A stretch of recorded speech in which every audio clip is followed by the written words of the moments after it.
Yo mga idol, kamusta? Sports Talk PH nga pala.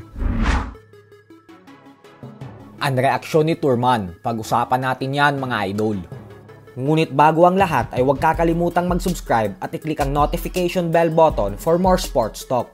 So kung atin nga pong matatandaan ay matapos manalo via third round knockout ng former unified WBC and WBA welterweight world champion Kit One-Time Turman kontra kay Brock Jarvis nitong nakalipas na buwan lamang, kung saan dumayo siya sa bansang Australia, ay lakas loob agad nitong hinamon ang former WBO junior middleweight world champion Tim Tszyu na siya namang nasa loob na mismo ng venue. At kahapon naman nga po ay naging matagumpay naman si Tim Tszyu sa kanyang laban kontra kay Joey Spencer via 4th round corner stoppage.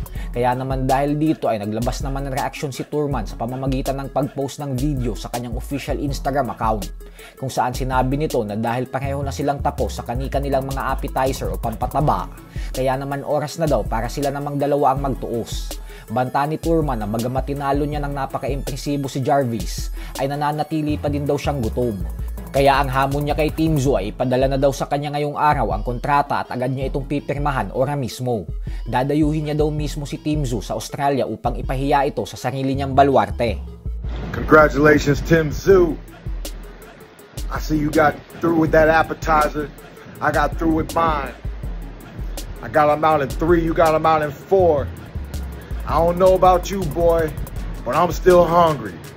Send the contract. I'll sign it by tonight. I promise you, I'll come to Australia and give you a good fight. Let's go. Kung atin pong matatandaan ay nakatakda na talaga sana silang dalawa magtuos nitong nakalipas na taon. Subalit sa kasamaang palad ay nagtamo ng injury si Turman sa training camp 10 araw bago ang kanilang laban. Dahilan kung bakit napilitan itong umatras. Habang si Tim Tszyu naman ay tumuloy pa din sa event kontra kay Sebastian Fundora, kung saan natikman niya ang kanyang kauna-unahang talo sa kanyang buong professional boxing career.